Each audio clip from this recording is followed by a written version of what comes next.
Perfect.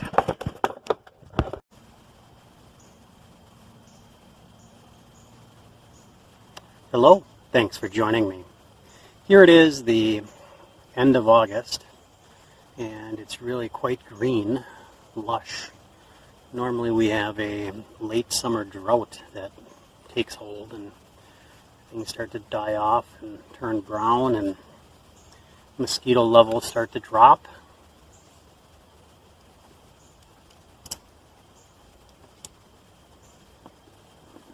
Not this year. It's been wet, just not flooding wet, just wet. When it starts to dry out, we get strong storms and lots of rain, and things are green. Insects are alive.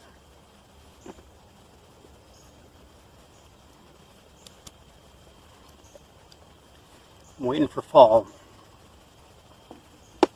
Anyway, long overdue, and I'll do a real video review on this. Is if you've watched a recent video, you know I had a Eric Weaver sea smoke pipes, kind of a Rhodesian shaped rusticated pipe that he called the Lakeshore Rustication.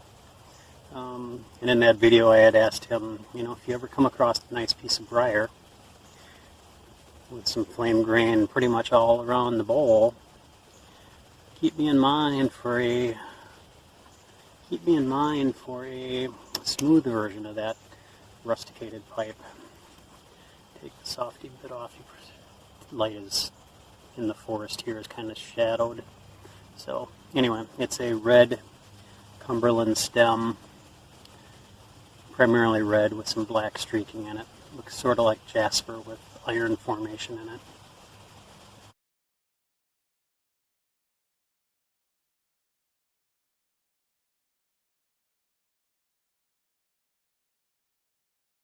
And in it, I have some Dunhill Baby's Bottom, or BB 1938, I guess.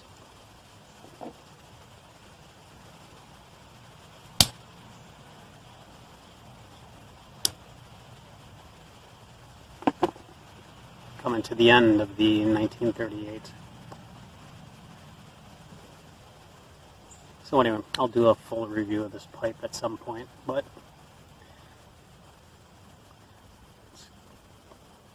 first time viewing. Some of you have seen it he had it up on his page, and I think he did a video on it. Anyway, it's essentially September, and I've been out picking some nightshade berries.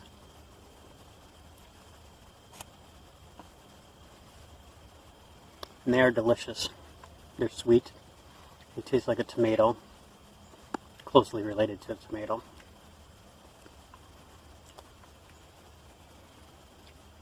A little bit of spiciness in the seeds.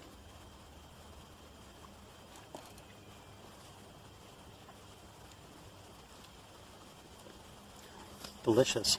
I'll show you some video of the nightshade plants here.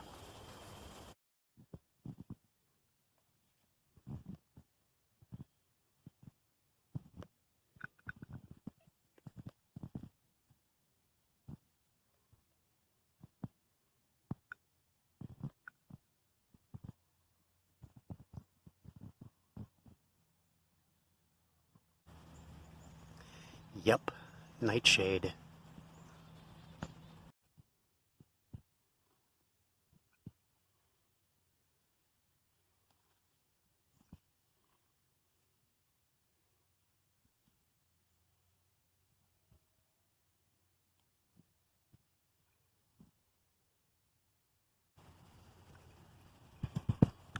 So I suppose we should talk about nightshade. This is the Black Nightshade. You can tell from the little white flowers, the pest-ravaged leaves, and the fruit clusters that are dark black, kind of a purple black, and they are actually somewhat dull in color, about the size of a pea, garden pea.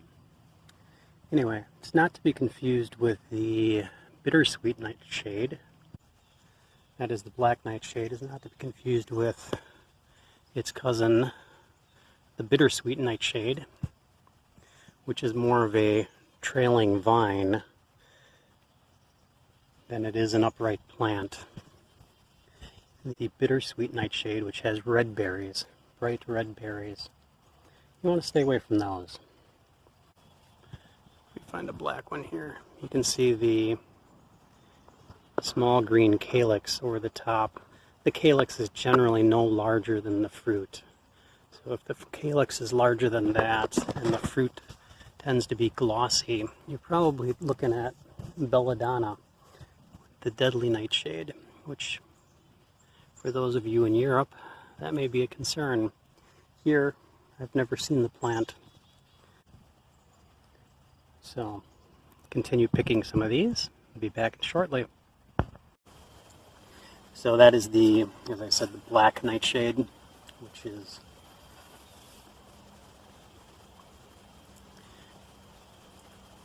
close to 5 wild or 5 species of the plant, at least, across the globe. I would imagine this is could be a European strain. It is pretty widely introduced as well into this country. There is also a native strain, 2 native varieties, but they're all very closely related. In fact, they are domestically grown as garden huckleberries, similar to ground cherries in some respects. Tasty.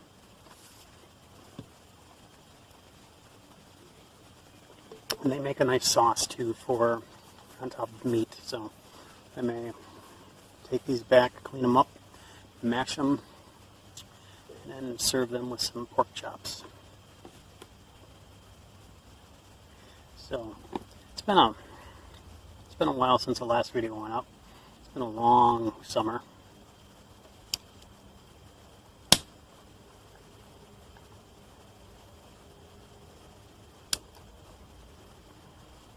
I could also do a review of this pipe, or this pipe lighter, which is tobaccopipes.com. They're selling the cobblestone lighters. That's the way that was branded. It's a Chinese-made lighter. I forget the company that actually makes them, but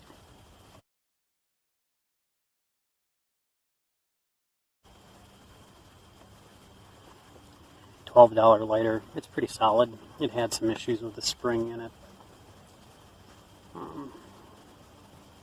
It's okay. I think I'm down pretty much at the end.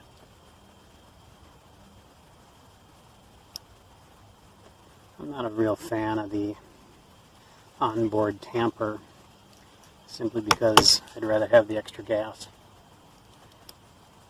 the extra butane in there. Anyway, I also have like 5 pounds of roofing nails, either for the crown or the vent system, the ridge vent system.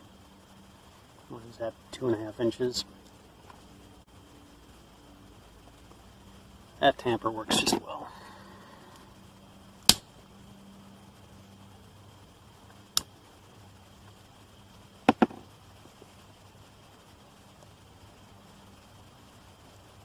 Summer's over, fall is almost here.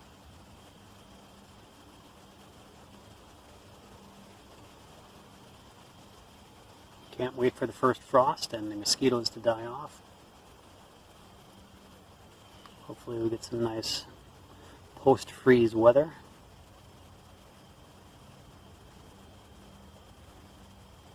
Perhaps do some camping.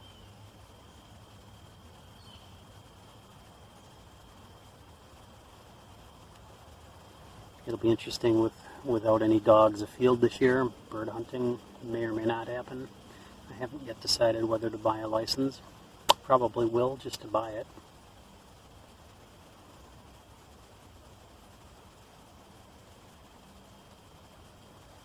We'll see. Tobacco tastes after 35 years continue to change. Over the past few months I've had a real hard time smoking Virginia Periques.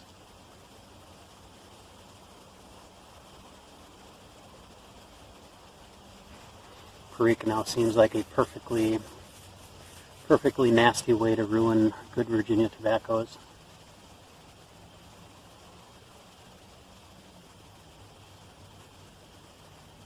I can get through about a quarter of a bowl, but if it's a Virginia Perique of any significant Perique concentration volume, I get like a sour, nauseating feel through my mouth.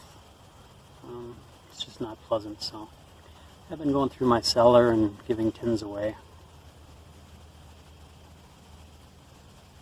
A few people have gotten some tins of Virginia Periques. Hope they enjoy them. I've kept a few, especially the McClelland Virginia Periques. Still keeping those. The rest, yeah, I'll come back to it in a year, few months, a couple of years, or whatever, see if it's changed again.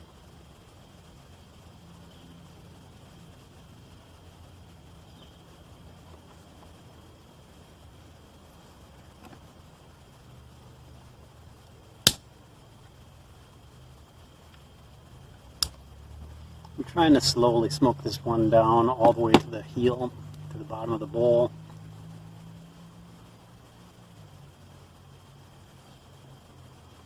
There's a small pit that runs parallel to the, or is positioned parallel to the draft hole. I want to get some carbon built up on that pit.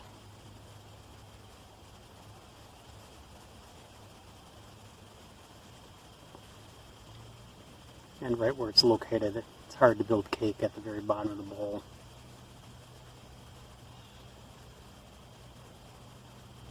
Slowly but surely, it'll get filled in.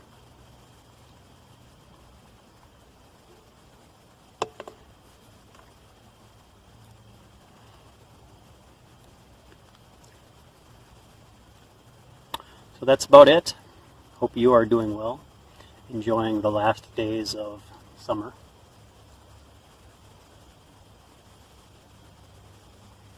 There's some beautiful days still left.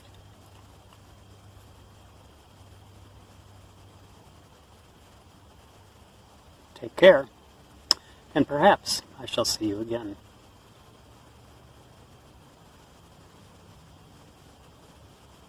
Yep, I think you're done.